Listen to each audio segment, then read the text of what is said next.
বিশিষ্ট নৃত্যশিল্পী অধ্যাপিকা পায়েল পাত্রের উদ্যোগে প্রতি বছরের মতো এই বছরও এক আড়ম্বরপূর্ণ ছয়মালে বসন্ত উৎসবের সাথে থাকবে গোয়ালতর এলাকার আপামর জনপদ। এক প্রভু শান্তিনিকেতনকে তুলে ধরলেন কয়েকশো ছাত্রছাত্রী ও নৃত্যশিল্পীরা। সমগ্র অনুষ্ঠানের মূল ভাবনা উদ্ভূত সৃষ্টি ডান্স একাডেমির কর্ণধার তথা বিশিষ্ট নৃত্যশিল্পী অধ্যাপিকা পায়েল পাত্র। অনুষ্ঠানে উপস্থিত ছিলেন বিদ্যাসাগর বিশ্ববিদ্যালয়ের রেজিস্ট্রার ডক্টর জয়ন্ত কিশোর নন্দী, বিশিষ্ট শিক্ষক ও কবি দেবীপ্রসাদ পাজা, অভিষেক রায়, জঙ্গলমহলের প্রথম টোটো চালক কালীমণি মান্ডি। অনুষ্ঠানে একাডেমির কর্ণধার পায়েল পাত্র অতিথিদের আবির উত্তরী ও সুদৃশ্য মেমেন্টোর মাধ্যমে বরণ করে নেন। প্রধান অতিথি ডাক্তার জয়ন্ত কিশোর নন্দী তার মূল্যবান বক্তব্যে বলেন, পায়েল পাত্র যেভাবে বছরের পর বছর সাফল্যের সঙ্গে এই অভিনব বসন্ত উৎসব পালন করছে তাকে কুর্নিশ জানাই।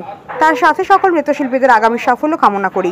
বিশিষ্ট শিক্ষক ও কবি দেবীপ্রসাদ পাজা বলেন, এই একাডেমি যেভাবে ছোট ছোট নৃত্যশিল্পী তুলে আনছে এই প্রত্যন্ত এলাকা থেকে, তা এক কথায় এলাকার জন্য এক বিরাট পাওয়া।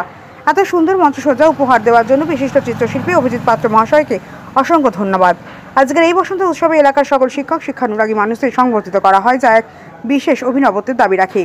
গুণীজন সংবর্ধনার পরে সমস্ত ছাত্রছাত্রীদের উৎসাহ স্মারক ও সমস্ত বিভাগের প্রথম স্থান অধিকারীদের পুরস্কার প্রদান করা হয়।